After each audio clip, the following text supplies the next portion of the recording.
me again at the Cable Easel.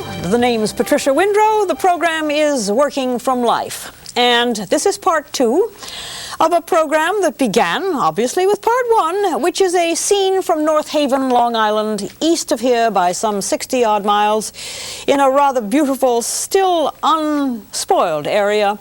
A little peninsula that sticks out into Noyak Bay, and it's south of Shelter Island. You take the ferry from this peninsula and jump over to Shelter Island, which is one of the wonderful nature preserves still in many places of Long Island, an area which I'm intensely interested in saving. And hopefully some of the things that I do with this program is going to help towards that. The composition is what I call a muted or limited palette because there is no evidence of many of the other primary colors. Blue is the predominant color on these things, as is most outdoor scenes, especially where you have water. And the first program did the layout, namely the horizon line, the sky, and the introduction of this large mass of blue water. And the second part of the program hopefully will be the conclusion of this study. It's nothing more than a study, a demonstrational study of the rest of it. We're standing on a bluff. This is the bluff. We're standing way up high, looking off into north, actually. It's probably north, slightly northwest, and the distance here is more than likely the North Fork of Long Island.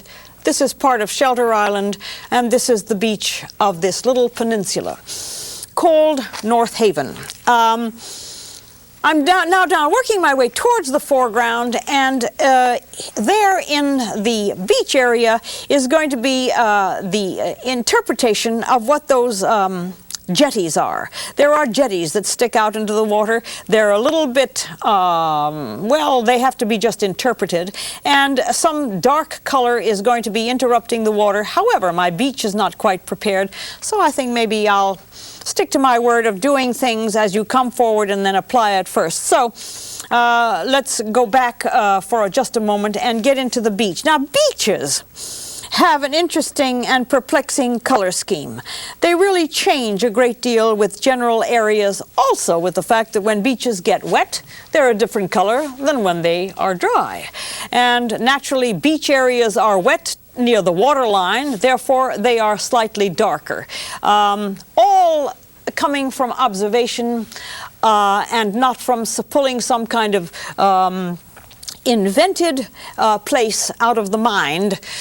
This is all documented because these places exist. They also, their conditions of different times exist, and that's what a realist painter is concerned with, working with the environment and working with the material at hand. A lot of people say it is much too difficult to work from life, and my answer to that is it is easier to work from life because all the information is there before you.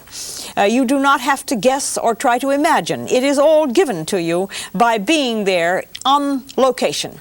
So this is to put to rest the idea that working from life is too hard. The only thing that may be hard of working from life as a landscape painter is that you've got to get your physical person out there and maybe schlep a little bit with your materials and set yourself up in a maybe sometimes not too friendly environment. There are sticker bushes, there is a lot of sun, there is sometimes wind, there is also maybe too much sunshine for you, too hot, sometimes too cold. So the only difficulty that may arise from going out in the environment is that. It's certainly not the material. The material is very generous.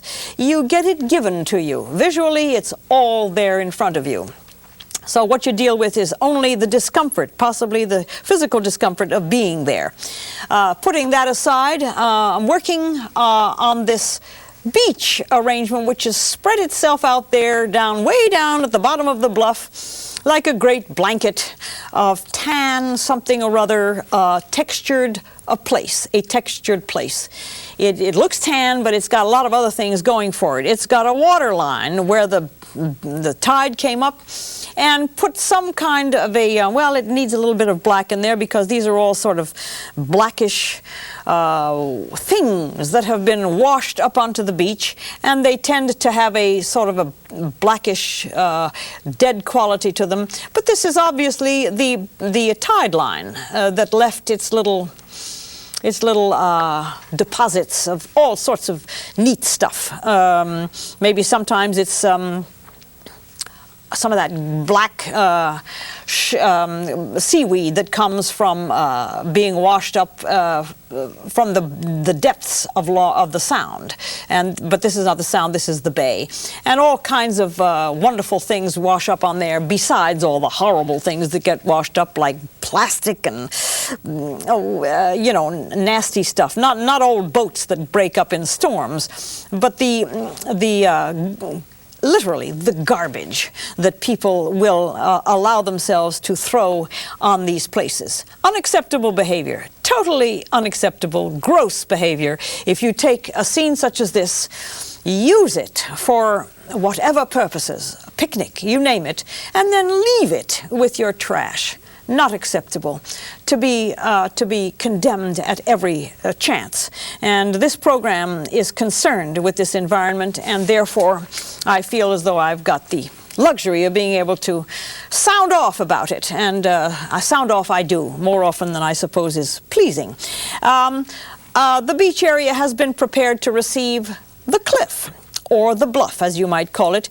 But over here, the bluff has got some sort of still end of winter type of, well, subdued colors in the beach stuff that grows down there. It is now not in bloom yet, which can give you a lot of very interesting and beautiful greens. It's still subdued. Burnt umber, raw umber, smoky green kind of growth here. I don't know what these are. They could be beach plums, they could be whatever, but they are certainly not brilliantly colored at this time of year. So paying attention to what the environment tells me, I'm going to do the dark, maybe less than attractive, smoky green tones. My monitor seems to picks up some rusty colors, which I don't believe, therefore I'm not even going to paint them. And sometimes we have that problem here, projecting these things. But I have to use my memory and my knowledge of what happens out there in the environment, because I am a landscape painter of these many years. So here is the dark, strange colored, there may be a little bit of touch of still left over some rusty toned things here that are found on all beach arrangements. They can be put in a very interpretive way. The bluff. Comes the bluff now, except that before the bluff, let me get to the jetties, which I talked about before. And those jetties are also to be interpreted in a very loose manner. I am not here making a study of jetties. They just happen to be part of this composition. And they do, in fact, crawl up onto the beach because from what I can imagine here, this may have been a jetty that has long since washed away. So it ends here covered with sand, and then you pick it up again here with what probably was a continuous structure of maybe wonderful old railroad ties that were put out there. Either that, or they're what you call erosion barriers that are put out to prevent the heavy seas, if they do come, to get rid of the beaches. And so these erosion barriers may have been put up years ago, and then of course they have had erosion take place. So these barriers are also something that tells you a story. As you do these studies, a tale unfolds in the objects that you see. Man is evident everywhere. Nature is evident in most places, but here, such as here, mankind has come in and has put something in there, which is obviously a built structure. These are part of this composition and also part of the scene, which I'm hoping will be recognized by the people who know this place and will say, oh yeah, that's the way it goes, that's right, yeah, the picture is correct, it has been observed. And when I talk about observation of the environment and the places that you're painting, it is an unknown quantity in some of the other programs that are just doing imagined places somewhere in an imagined planet. So the local origination of this program is, unfortunately, I think, what has probably won an ACE Award in 1990 and nominations for 1991 because local origination is something which is one of the benefits of being able to have a television network working in an environment which brings you right into the place that you're at. We are not dealing with a Colorado landscape or a Florida landscape. We're dealing with a Long Island landscape, and that's what we're after here. I think that possibly, if anybody's as interested as I am in the place in which one lives, that you pay attention to this. Now, you know, obviously washing up against these barriers are some little waves and rivulets. If the wind kicks up, they'll be even heavier than they are here, but these little waves that wash up onto the beach are part of the story. And I kind of like to put in all of these elements because, as I said, I think maybe this program or the other one, that I'm doing portraits of this place, and a portrait should be recognizable. So I'm dealing now with the bluff. The bluff is going to be handled in the same way as the rest of it, except that it's going to be put in so that it can receive a lot of the details that are on this bluff. Now, the bluff is dark here towards the foreground. Obviously, there's a shadow being cast on this land, but it's good to have that line here because the illusion of height is going to be something that's going to be hard to pull off. You know, how do I get people to understand that this is way up in the on the bluff when the colors are pretty much the same? So I have to be able to have some kind of a delineation between these two. Hopefully the foliage and the way in which I handle the color is going to be able to tell the story. There is a problem always of what you call perspective when you're dealing with something as dramatic as height. Painting a mountain scene whereby the mountain's in the distance and you're down here, that's not hard to do, but when you're dealing with something such as this, you have to be convincing. So I'm preparing all of this background here. I've introduced a little bit of mauve because obviously something growing up here is in the process of stopping to be winter, and it's going to be summer pretty soon, or spring, first of all, and there are still a lot of what you might call brambly thickets and stuff growing on this bluff that is going to be prepared to receive for hopefully the final interpretation of this area, namely the brambles, the thickets, the weeds, and so on. But they all have to be done against a background, and that's what I'm producing here. The background of this place is got many wonderful tones.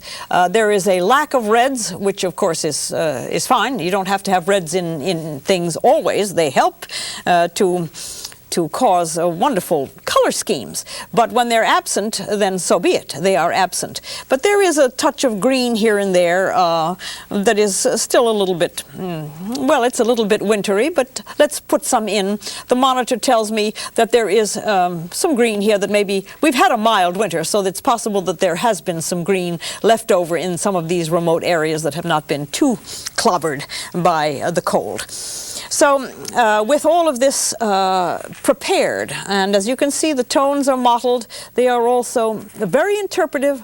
This is not a recording for a landscape company to come and say, we're going to remove this, we're going to remove that. This is all very interpretive, and it's getting ready to receive the weeds. But before we get that far, let me introduce, and we'll take a short break in just a moment. I'm going to introduce the placement of this wonderful tree, which is somewhat off to the right here, and I'm going to just give you the line of the tree, and then we'll take a short break. As you can see, I'm painting right over what I have just finished diligently and carefully putting in here. This is the way you interpret, and this is the way you do landscape painting. We'll take a break. Don't go away. The conclusion is not far off.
There we are, back again for the final few moments of this program, in which two parts have taken. It's taken two shows to show you how to do this kind of scene. As I work, I talk endlessly and try to get as much information as possible. And the information is that in a few weeks, this scene will be totally different. You will not be seeing any of the anything that you see now. I mean, relatively speaking, all of these trees will be in bloom. All of these grasses will be a different color. The background will be pretty much eliminated because of the presence of the foliage. And so the bleak quality of this picture can come only when these conditions prevail, namely when the trees are leafless. One of the nice times to paint, I think. Too much green is, first of all, not interesting, and the shapes of trees is kind of lost when they are in full bloom. They just sort of become great big green lollipops of stuff. But here you can get the wonderful structure, and you also get the highlights on the branches, which is always very mysterious to me. No matter how tiny a branch is, if the light catches it, it gets a highlight all its own. Something which is observable maybe only to the landscape painter, and then maybe observable to the viewer after the viewer has been shown that that little itty-bitty branch there, insignificant as it may seem, has its own form, its own shape, and its own highlight. Something which I think is maybe missing a great deal in art instruction in general, that these wonderful details of tiny things. Georgia O'Keeffe did it by looking inside a flower and saying that we don't have time in our lives to look at flowers. They're small and they require a lot of observation. So if you have any feeling about people like Georgia O'Keeffe, she said some wonderful truths about how short the lives are of people to observe things. And if you have been shown that the highlight on a twig is an interesting thing, I think that you've been shown something that may not seem important at the time, but I'll bet you that the next time you go out and see a twig, you're going to see whether the light hits it. All part of my maybe very out in the left field type of attitude towards teaching. And this kind of teaching is the only teaching that I do. I do not have time to do anything in the classroom, unfortunately, because I really like the personal contact with all the people. Here, especially the young ones, here is an attitude of the way you do this tree arrangement. It is obviously needs a brush all its own. It needs a thing called a striping brush. It also needs a technique to be developed as you go along, whereby you put the brush down on the canvas and you lift it. And of course, most twigs, unless they've been broken, are pointy at the ends. Otherwise, if you break them off, then they have a little little blunt end. But for the most time, all twigs are pointy at the end, and that's the anatomy of a tree and a branch and a twig and so on. And of course, with refining, this painting will have all these innumerable wonderful twigs at the end of these branches. They all have a form, they have a shape. This tree is kind of rounded. You don't really know it until you get the leaves on it, but you can do it with the branches at the top, and you can show somewhat the shape of this tree as you show the little twigs. The background that has been prepared to receive these is a vital part of the painting of this picture. You must prepare the background, therefore that's what goes on first. Also, as you can see, I wouldn't be painting around these twigs if I had not done the background first. Time, of course, runs out, and I'm going to not linger on this tree. I'm going to show you about the highlight that I was talking about. But down here in the foreground are just what one of my sons, when he was tiny, called a cribbly place. It was a word he made up. It was a cribbly place. It was full of all of these stickers, brambles, little places that you can't walk through, and all of these are in the foreground to be used as part of the design of this painting. They take some time. They also take some knowledge of how to handle the brush, and also some observation of what the color is. Some of them are rusty toned, some of them are just plain sort of brownish green, gray, black, and some of them maybe are pale gray because they're being struck by light. But I'm going to, if you talk about something, you'd better show it. And I talked about the highlight on the branches that would otherwise be unobserved if you had not been out there to see it. This highlight will be visible probably only when the background is dark enough to see it. But there is the way you would do it. Pure white would probably be the best way to show you how to do that. It might be visible against the pale sky, but I doubt it. This branch, I think, has got also a highlight on it. And as you can see, there is an immediate third-dimensional quality about this. You know that the sun is out, and you know that it's striking that branch.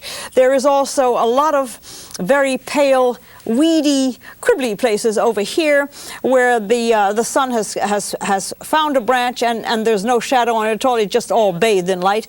And also over here there seems to be a rather wiggly one. Maybe it is a baby birch tree that is so pale that it has not had a chance to get dark anywhere. So this little pale light sunstruck tree is part of the anatomy of this picture. Because I talked about the highlight, I had to take a moment to do it for you and to see whether or not you think it really works. There was an address given to you on the screen during our break, and that was 1600 Motor Parkway in Hauppauge, New York. I believe that the zip is 11788. I know it is. It's written right on my easel because I could never remember it. So write to me if you have any questions about what I'm doing. Write, and maybe we can have some rapport that way with the mails. I have a sheet that's out that tells you what to buy if you want to start painting. And if you have anything else that you want to talk about, by all means, write to me at that address. Here is what I call the framing of the picture. It is done by observing how that branch goes. Certainly not what you might call a literal interpretation of it, but the color of it is important. It's a kind of a silhouette color. It's a nothing color. It's green, a dark green, maybe some blue, maybe some sepia tones and so on. And the branches are thick up here because it's obviously part of a larger tree. It's not like this little one growing over on the right. It's not just a sort of a thing that has grown up like an oversized weed, but this is the part of a genuinely important tree. You wouldn't have branches this size if it weren't. This branch comes out slightly above the horizon line. This is called point of reference. If you don't know where to put that branch, use a point on the painting to say, oh, I see, it comes over there against the landmass in the back. Change brushes, of course, if you have to get to the smaller ones. This striping brush, which you see here, is just some very flexible, long, bristles that are vital for this kind of detailed information. You also have to reduce the paint to sort of an ink-like consistency, and then pay attention to the fact that these branches are extremely bumpy. It's a certain type of tree. It's not a willow. It is not a pine tree. It is a tree all its own. I don't know what kind it is. It's not in bloom, and it's too indistinct as far as its shape is concerned, because I don't have all of it. If I could see the trunk, maybe I'd know what it is. Maybe it's not important. The important thing is to observe the way these branches are put together, and that would determine to an arboreal expert what kind of tree it is. But I'm such a stickler for authenticity that I want to know most of the time what I'm dealing with. This is the way you would interpret these branches. This is when the shaky hand comes in handy. If you don't have a steady hand, it's better. If you have a steady hand, then you have to make the point of getting it unsteady, because these little branches are definitely wiggly, and wiggly they should be in order to be able to keep the recognizability of this particular scene. Of course, you know, you have to have a little bit of chutzpah to go out and paint things that people can drive to and check on you, and sometimes people do. I got an aerial photograph from a Mr. Flynn in Kings Park, who told me that he was sending it to me because I had so well observed the area when I did a painting of an area in Kings Park. Lovely idea of sending me something. It was really a lovely thought and a lovely gift, and I thanked him before, and I thank him again. My mail comes, and I'm always so delighted as well as astonished to get these wonderful letters. And if life was a little bit longer, and if I didn't have to sleep at least 6 hours a night, I would answer them all.